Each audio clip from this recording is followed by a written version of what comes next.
All right. Hello and welcome back to Under a Rock with Brielle and Guerlain. Hello, Hey, everyone. today we are talking about the phenomenal, the classic 2014, I believe, um, Cartoon Network miniseries Over the Garden Wall. Yeah. So I don't know if you could tell by that introduction, I'm the one who was viewing this from a nostalgic standpoint, and Brielle is new Yep. to this.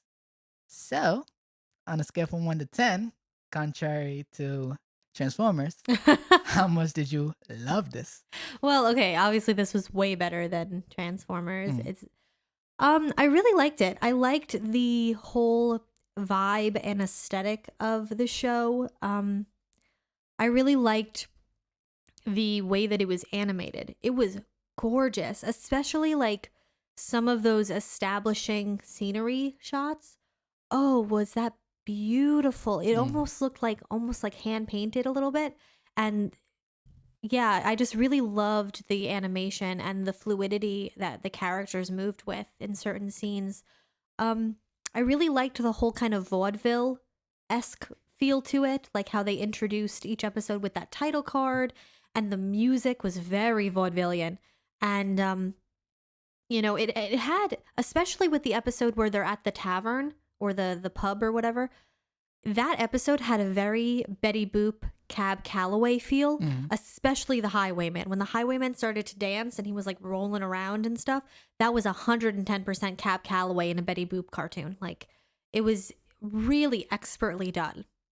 Even the I forgot what was her title, but I guess she owned the place. Like Yeah. she kind of resembled Betty Boop just a Yeah, she little. had that similar like high pitched voice. Yeah. Like the big eyes. Yeah, yeah. It was cool. I really liked the way that it was animated. I liked the characters. I thought they were fun. Um it had a pretty amazing voice cast. Like Yes. Elijah Wood, Tim Curry, John Cleese, Christopher Lloyd, BB Newworth. Like, they got a lot of really good people for this. I also honestly thought that the Beast was not Samuel L. Jackson. I thought the Beast was James Earl Jones for a second. Oh yeah, It's yeah. it's not him. No. It's someone else. But I was like, is that? Their tones are definitely kind of Yeah. similar. I can see You why could you see, thought that. yeah, he Yeah. might have been trying to go for that. Anyway, but yeah, I liked it. Was it okay? So this is gonna sound mean, but like, I guess I don't know how to say this without like sounding like I don't I don't get it, but like I didn't get it. Like I feel like when I was watching it, I was enjoying myself. It was really quick to get through. It was a very fun like 2.5 hours, unlike Transformers. Um, but I kept watching it thinking like, am I missing something? Because I feel like everybody just goes on and on and on about how great this is. So I felt like I was like not getting something, or maybe I was like too stupid to like figure it out. Like, there was like this hidden meaning that I wasn't seeing. Like, oh, it must be like, because people kind of say that it's like scary or it's dark. And I did not get that at all. Like, it definitely had some like spooky moments, and it definitely got into more like dramatic territory, but it wasn't dark Mhm. and it wasn't scary.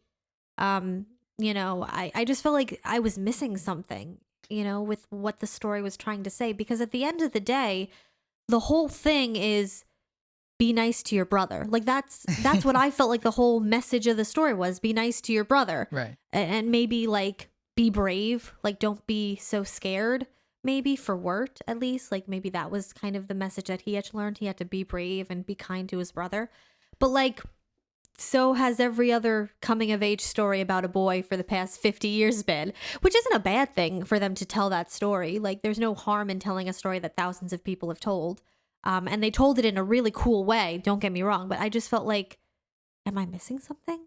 Like, You what? didn't think people being turned into trees and then being chopped down was not dark, or?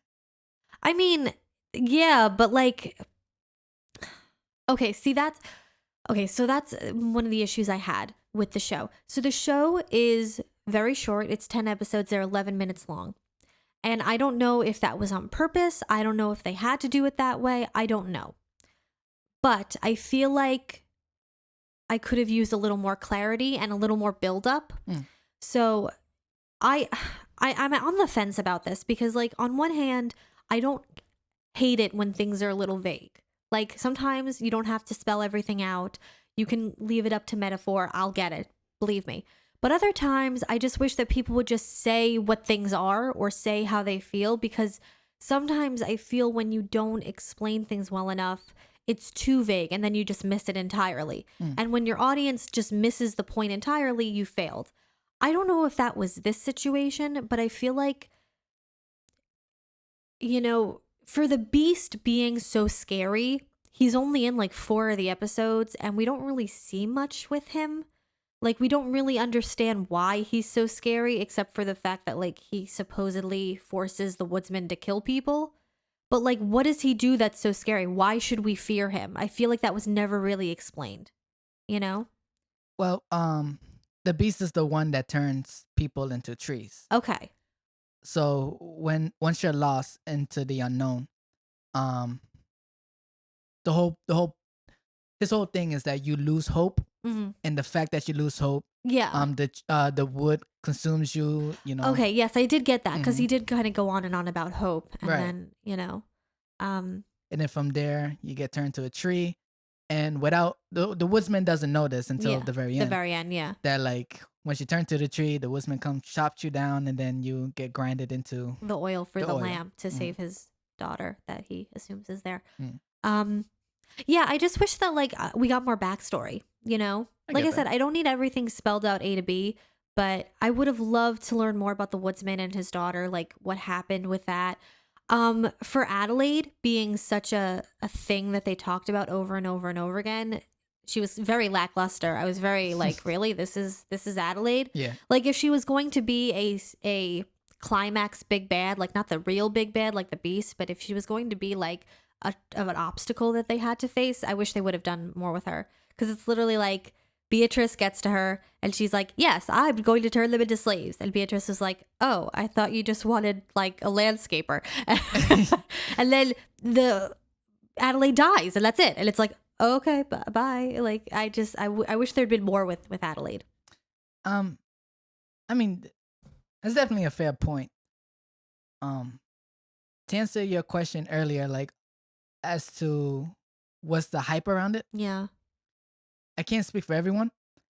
For me personally, what I love so much about this miniseries is the fact that at the time it came out, it was a bit of a breath of fresh air. Yeah. Oh, I could definitely understand that. You know, because the stuff that was on Cartoon Network at the time, not that it was bad, but it was just more of the same. Like Stevie Universe had just came out, so it was like kind of fresh and new. But other than that, we didn't really have much. Teen Titans Go was on repeat every day, which it still is today, which is trash. Yeah. Um, regular show was still going, but it kind of lost its luster. Same with Adventure Time. People who were into it, they kind of just died off because it was just taking too long. Yeah. So when Over the Garden Wall came out, it like first it was the marketing. Like they presented this as this 5-night special event. Yeah. So it's like no one knew what this was. I don't believe there was a trailer out on internet or whatever, at least to my knowledge.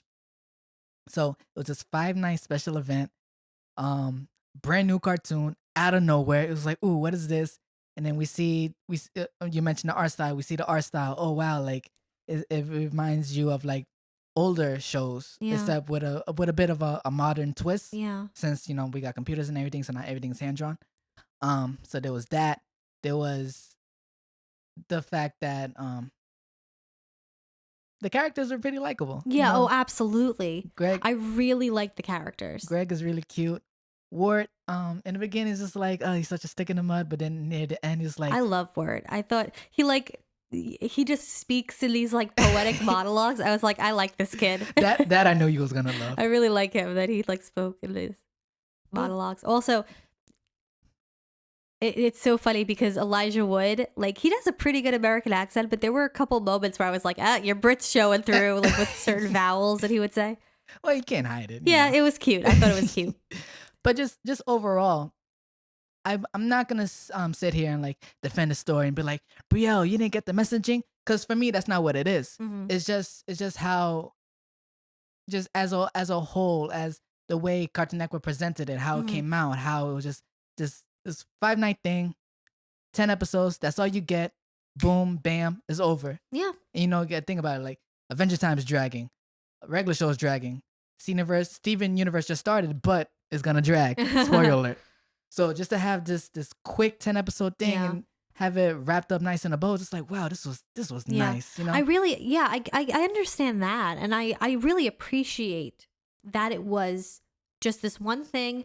Here you go. Like, I really like that it didn't drag out for several episodes. Because, like, I mean, another person would have done that. You know, another showrunner would have done that maybe. But, like, I don't want people to get me wrong. I did like it.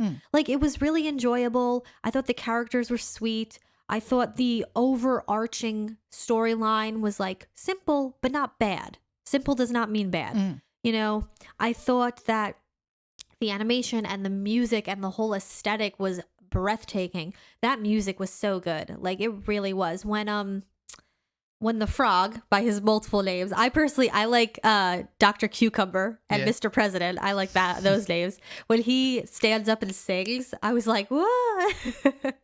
isn't the singer's voice just like, Yeah. ugh. Yeah. I really liked it. I will say though, when I'm watching it, until we get to the part where we learn why, I was like, why does this kid have a kettle on his head? Like, why does he have a teapot? What is this? And then I was like, oh, he's an elephant. Would have never got it. And like, at that point, we know Greg. So we're like, of course he would think that that's what makes him an elephant. I really like Beatrice because she was very genre savvy. Like, she was like, she understood the world that they were in better than the boys. And she kind of was like sassy about it. And I just love that, you know, she was like, well, you saved me, so now I have to give you a favor. Does this count as a favor? No, that doesn't count as a favor, though I wish it did. Like, she was very funny and very much like she understood the rules of the place. And I liked that she was a companion for the boys. When they're in the first episode, when they're at the gristmill and that dog comes, what's with that dog? Is the dog like a beast, like the beast, or is he like a messenger of the beast, or is he just a random dog? Because later on in the series, when we encounter the beast, his eyes do the same thing that dog's did. That for me, it was never really explained. Yeah. Watching it again, which would have been probably like the umpteenth time I watched this, but watching it specifically for this podcast in mind, I think it has something to do with the turtle. Yeah, what was with those turtles? Because Auntie Whispers had those turtles too. Are they evil turtles? Are the turtles evil?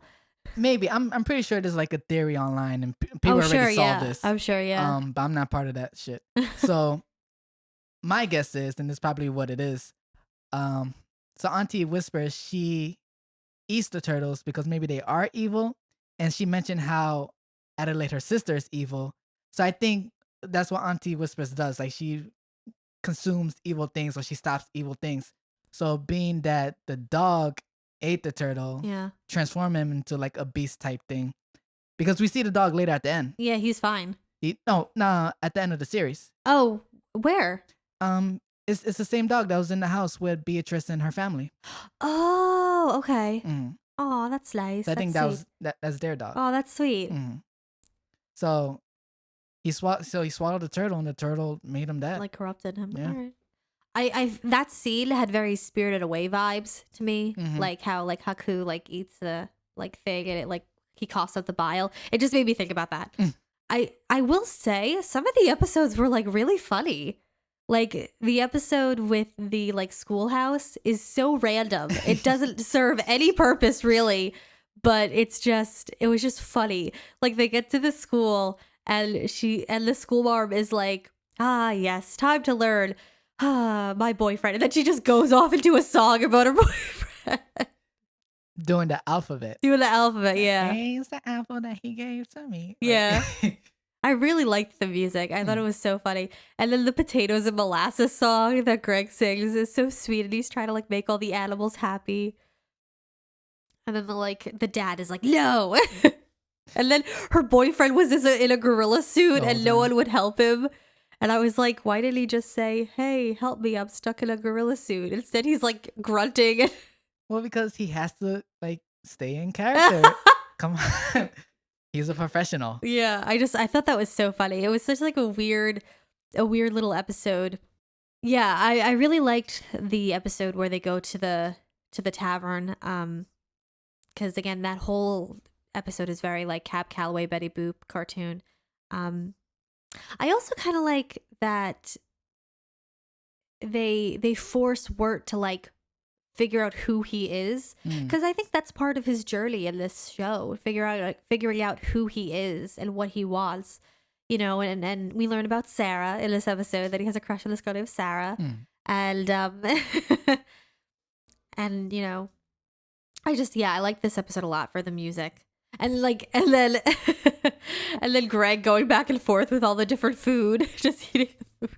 Yeah, and then we get to the episode with John Cleese and BB Leworth, which is so fun. I love this episode where they meet the uncle, Mm-hmm. and I love that he was like, "Hey Beatrice, like, why are we pretending to be this guy's nephew?" And she's like, "Oh, because we're scamming him." And he's like, "What?" And she's like, "Actually, it's more like outright stealing." And he's like, "What?" And then Fred the horse is like, "I want to steal too." Be gay, do crimes. Clearly. But I like this episode. I thought it was very funny. And also kind of sweet. Like, aw, they found each other. Oh, they're happy. I mean, for me, that was a little weird. The fact that, oh, our mansions are connected. What? We're business competitors? Let's kiss. Let's Yeah. make out. Like, that doesn't, the two do not equate. They're rich people. Rich people are eccentric. Clearly. I can see. First time watching this, I was like, is he crazy? For me, that was a big, whoa, what the fuck moment. Yeah. Like, when they came to the conclusion that the houses are just connected. Yeah. But I really thought that he was gonna whack them. Yeah. And Greg is just there like, I'm so confused. That's like Fred the horse is freaking out. Yeah. So we're about to get whacked. And Greg is like, I don't understand what's Yeah. going on here. Cause someone explain. Yeah. And then he throws away the coins because he's like, I'm not that kind of person. I have no sense. No sense at all. And then they're on that like riverboat, which is really cool. I love that, like, when they're running from the cops and they pass through the like control room, they like salute to the captain. Like, it's such a small thing, but I just love the way these characters are. They're all so earnest and so sweet. I just really love them. And then Beatrice pulls the classic bait and switch. She was planning on giving up the boys to turn into a human again. But it was all wrong, and she decided to not do it because Adelaide was evil. Well, no, because she thought, what was it? The moment that 'cause it was a specific thing that Ward did that she was like, huh, maybe you do have some type of worth. Because she thought like these were just like two Yeah, random kids. random kids. Was it when he played the bassoon? It was before that. Because before this episode started, she was having regrets. Like second thoughts and stuff. Regrets. I think it was the episode with the fake uncle and everything. Yeah. Like, I forgot what was the conversation like when there was. Oh yeah, they were sharing talking about like secrets? stuff that he likes, where he was like, I play the flute and I like to write poetry and speak poetry and everything. Like he says, yeah, it says something like that. Well, except the poetry stuff was kind of weird. That's what she said Yeah. about reciting poetry at night. It's like, yeah, that's a little weird, but everything else is fine. It's I don't normal. think it's weird. I thought it was cool. Um, but yeah, she noticed that they have worth, that they're not just aimless kids that Yeah. have nothing going for them. Like she sees that they do have stuff going for them, and Yeah. that's what makes her be like, hey, like maybe this is not a good idea. Yeah. However, when it comes to the bassoon scene, I love how there's like play the bassoon, and he's all like, well, I play the clarinet, not the bassoon. I mean, I don't have the embouchure. Yeah. Even though like the Miz are a little similar, but Yeah. he had to like go on a whole. That's right. He played the clarinet, not the flute. Yeah, that was I really love the way that the characters talk. I think it's so realistic, but also like very funny. Like Greg is just hilarious. Mm. Like the stuff that he says is absolutely hilarious, but it's also like very realistic for like a 7-year-old or an 8-year-old to say, you know?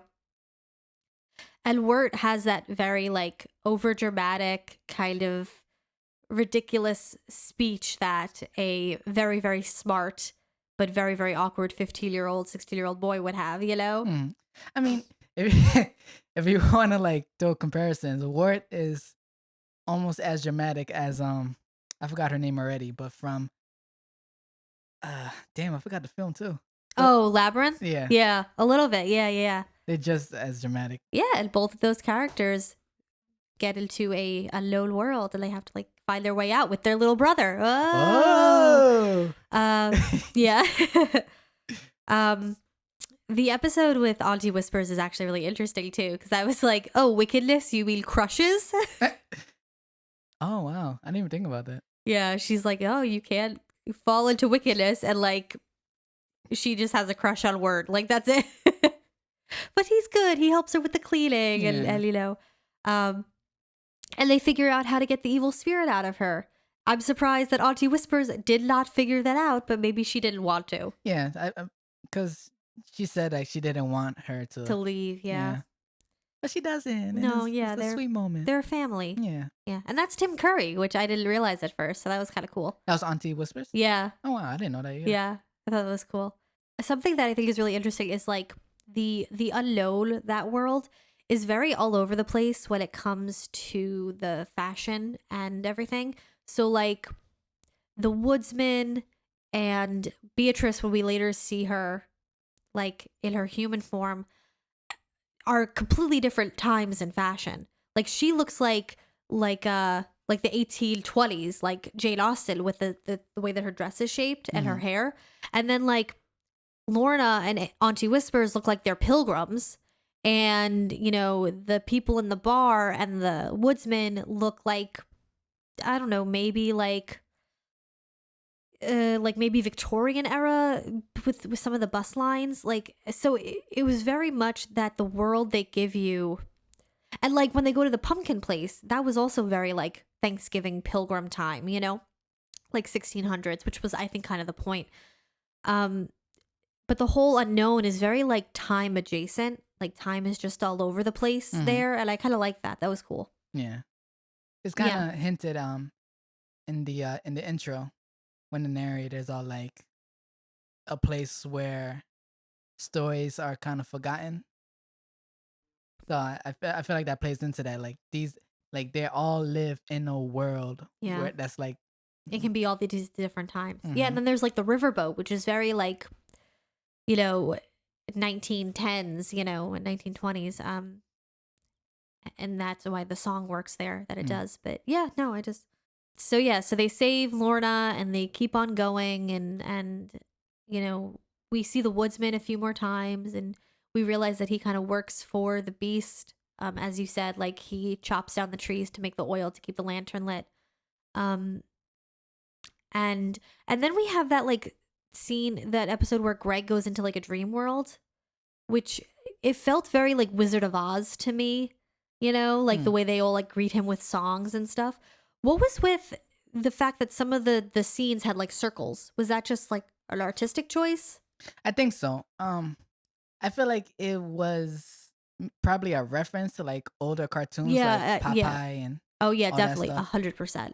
I was just wondering like why those particular like moments were in the circle and others were not. My theory is, Yeah. and I don't know this 100%. Do you remember going to like the dentist or the doctor and seeing like these really old books? Like they will always have a gold Oh yeah, little golden spine, books. but only the spine Yeah, was yeah, gold, little golden books. and that's what they were called. That's what they were called. Yeah. Didn't so when not for the old one back, but for when the circle was on an elephant, a Yeah. girl, a tiger. Didn't those look like the characters that be on the back of all those books? Like if you can Oh remember, yeah, maybe. that's what I thought that was referencing. Huh. I just don't remember if like those books had like a black circle around No, them. they But didn't have black circles, but on the back cover, they had like a circle and they had like animals around the circle. Hmm. Yeah. Huh. That's a pretty interesting theory. That's why that as Yeah. soon as I saw that, I was like, wow, like did they Yeah. have those books too? Or? I also, in some of the ones with the circle, you could see the silhouettes of animals watching it. So Mm. it kind of gave it like a this is a story that we're watching kind of vibe, which was cool. I thought that was cool. And basically, Greg is offered a chance to go home, but he decides not to because he has to save his brother, which is Hmm. really sweet. And so I guess I don't know what he wishes for, but he goes off to, I guess, confront the beast to save his brother. I believe the wish was to trade places with Ward because the Oh. reason why the Cloud Queen couldn't send them both because the beast had already claimed Claimed Ward. So he yeah, probably. Word. And I keep saying Ward, it's Word. Yeah, because Greg started to turn into a tree, which would have meant that he lost all hope, and that's like nothing that he actually was doing. Mhm. He was always hopeful throughout the whole thing. And then we go back in time and we see how they got to the unknown. And I really loved Word in this episode because you kind of see like how sweet and genuine he really is, but how, I guess, consumed by fear and anxiety he is. And what is his costume? Is he trying to be a gnome? Like, is that what he's supposed to be? I think that's what he's supposed to be. Yeah. I mean, first watching this with my girlfriend Shannon. I'm only saying that for the audience. Brielle knows who Yeah, I Shannon know who is. your girlfriend is. um, before we got to this episode, she was saying that she was like, "Is he supposed to be unknown?" I was like, "I don't know. Why are you saying it like that?" And then we get to this episode, and it's kind of hinted that he's supposed to be a gnome. And she was like, "I told you he was a gnome." I was like, "Whatever." But yeah. But you know what? It really aids to the story. Like, he looks kind of like magical and otherworldly with the cape and the hat, so that's kind of cool. Mhm. Um, but yeah, we learn that he has a crush on this girl named Sarah, and he Mhm. makes her a mixtape. He makes her a mixtape on a cassette. I love that. And he he goes to a party, and my favorite part in this whole thing, my favorite joke, is when Sarah's like, "Yeah, we're gonna go to the cemetery and drink some age appropriate drinks," and he's like, "What, juice?" And she's like, "Yeah, age appropriate drinks," and I lost it. I was like, that is the funniest shit I've ever heard in my entire life, because obviously they're talking about like beer and alcohol, but because it's on Cartoon Network, they can't say that. So by saying age appropriate, it 100% insinuates that they're going to be drinking beer.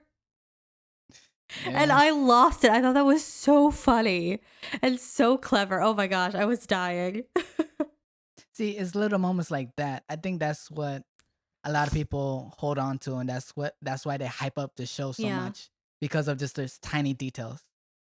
And it's very clear to me. I mean, obviously it's not clear to Word, but it's very clear to me that like Sarah likes him Yeah, I mean, and yeah. she doesn't like Jason Funderburger, at least that way.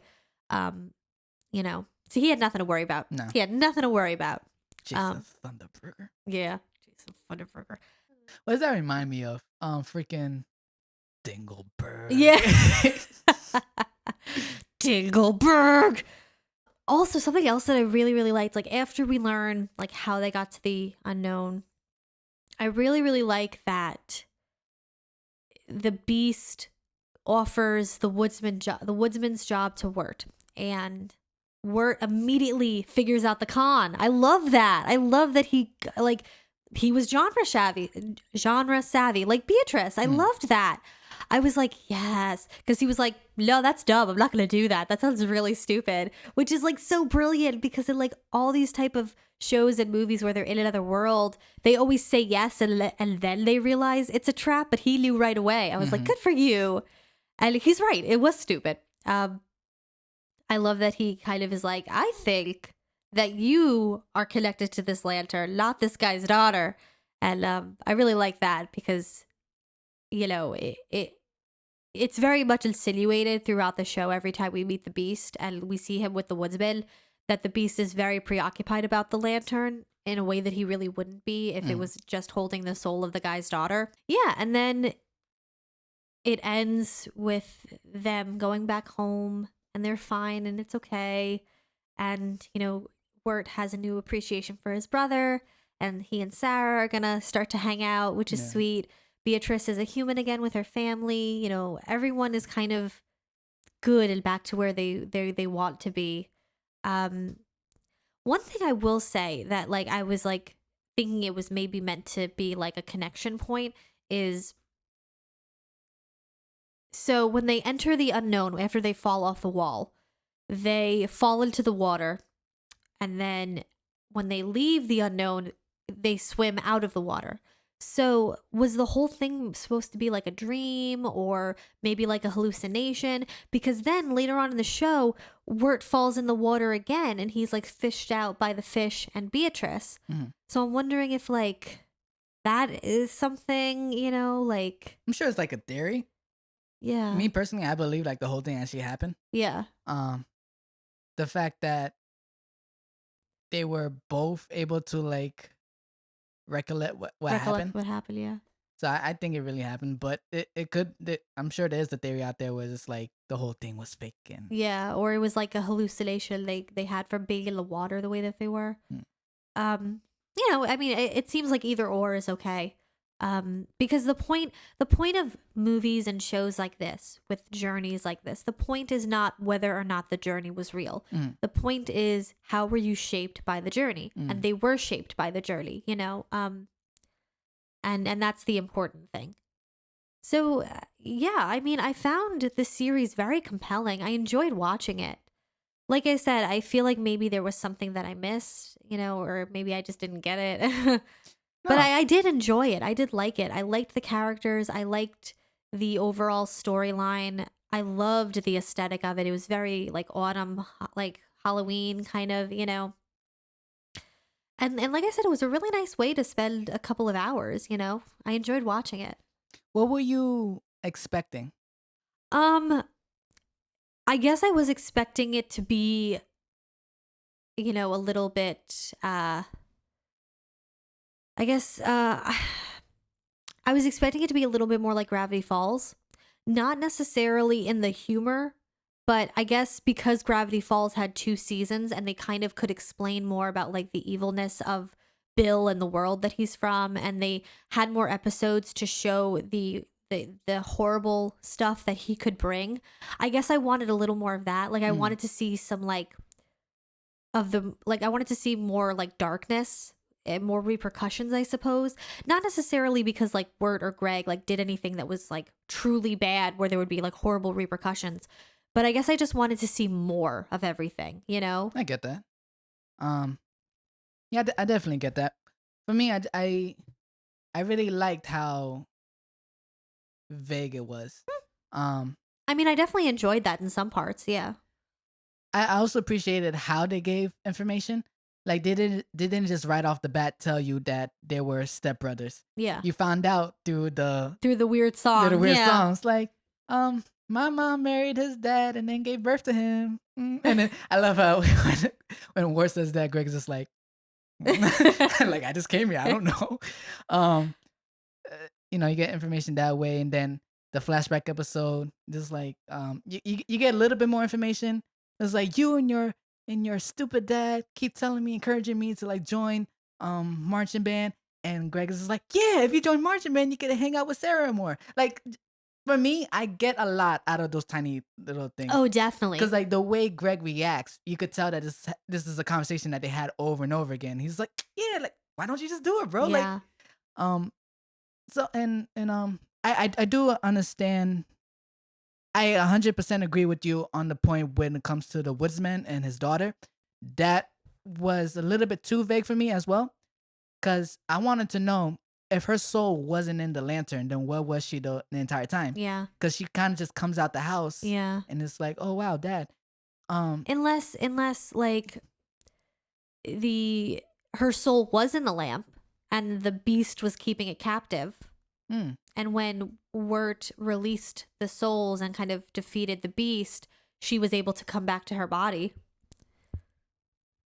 huh, You know, yeah, because like the what it made me think of is like that her soul was not the only one in the lantern. It was all of the people that the beast had kind of captured.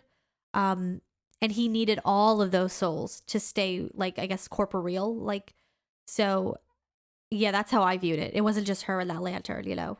That would make sense. Yeah. Just how many times did you watch this? Did you only watch Just it once. once? Did you get a glimpse? So when when the woodsman like kind of throws or like flings the lantern, and we get a quick glimpse of what the beast looks like without the I shadow. feel like I missed it You, because ah, yeah. that explains it. Because when you say that it wasn't really dark, I'm just like, well, it's not dark, dark like whoa, but it's still pretty dark. The beast is made up of a collective of the edelwood trees. So you Oh. see, and so it's just a bunch of like faces and Oh, okay. yeah. Yeah. So you saying that, maybe all the souls were in the lantern, I thought maybe that Yeah. you got that from seeing his No, body. I just got that from how he reacted when Greg opened not Greg, when Wirt opened the lantern. Hmm. I mean, I definitely figured out that like the trees were people because they kind of focused on like the faces that the knots in the trees made. Hmm. So I figured that out, but I guess in that like little like fight sequence, I guess I just missed that. It's very disturbing. Yeah.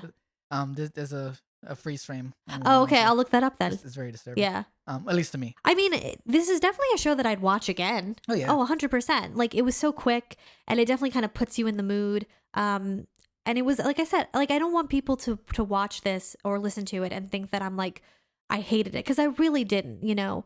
I just wanted a little more clarity, That's fine. But I really did enjoy it. I think that it really is a masterpiece of animation, Hmm. and it 100% deserves the accolades that it got, you know? And like I said, even though the story is fairly simple, like, you know, the message of the journey is like, you have to be brave, you have to, you know, be kind to your brother, you know, you can't give in to darkness, you can't give in to despair. I liked the way that the story was told. There was something very wistful about it, and I kind of liked that. There was something very wistful about it. Like, I guess that's just the vibe of autumn, you know, Yeah. because things are slowly dying and everything. And, you know, at one point we all become skeletons. And, you know, yeah, I just really liked it. Any highlights? Besides that age appropriate drinks joke, I really like the episode on the riverboat with all the frogs. I love that like musical number. I also love that like people kept like tripping on that one tadpole. I was like, that poor tadpole. He's gonna have like a limp leg or something, or like a lame like leg. He's gonna be hobbling his entire life because people keep stepping on him. Poor But thing. also, excuse me, ma'am, get a baby carriage. You have all these kids and you're just Yeah, holding just them. holding them. Yeah. um yeah, I liked I liked that Beatrice's mother kept making people eat dirt. But Ward, he takes it the second time. Yeah, which he's a good boy. He's a Yeah. good boy. He decides to be nice. Yeah, I just the whole, like, it's just a really cool show. I really liked it. I'm really glad that I finally sat down and watched it. Mhm. You know? Now I just gotta get you to watch Infinity Train. Yeah, well, that's coming up. We're gonna do Down the that. line. But yeah, I really liked it. Yeah, I will say though that like this show is like mostly pretty much like it keeps to the story, but like the funny random episodes are just great. Like the episode with the schoolhouse is just so stupid. Not stupid bad, but just like it's so stupid. Like it's a gorilla and like they're running from a gorilla and they're trying to teach the animals to like read and write and everything. It's just so funny. The funniest joke for me in this series was when they were in the two mansions, and then they ended up on the other side, and Greg is just no, and Ward is just like, hey, does this look a little different to you? And Beatrice is like, what do you mean? And he's just like, oh well, this is more French. It Yeah. contrasts to Yeah, the it's like a English. French Rococo style, and you know, Uncle is like Georgian, and I was like, And Beatrice is like, who am I talking to right now? That was hilarious. yeah, yeah. I really loved all the dynamics between the characters. You know, Beatrice and Wirt were so funny, like arguing back and forth, and you know, Greg and Wirt were so sweet together, and I just loved Greg's optimism and everything, and I will say though, the episode where we go back to like their actual lives and we see like how they got to the unknown because they fell over a literal garden wall. Um, and we see like Wirt interacting with his classmates. I was like, ooh, secondhand embarrassment. Like, Ah, ooh, this is so real. I know exactly how he feels. yeah, it's very relatable. I do not miss those days Yeah. whatsoever. Hmm, But yeah, I really liked it. I really enjoyed it. I'm happy. Yeah. Nice. All right. So, any final remarks? No, not really. That soundtrack was great though. I gotta get that Yes, on like a vinyl or something. it is amazing. Yeah. I listen to it every autumn, Yeah. ever since this came out. Like I gotta get that on vinyl. It was really cool. I loved the again like that vaudeville style that it had mixed with like kind of the spookiness. Hmm. All right. So, I guess that's it. Yeah. Nice. All right. Thank you for listening. Thank you for watching. We will be back next week with a brand new episode. Thank you for your support and goodbye. Later. Bye.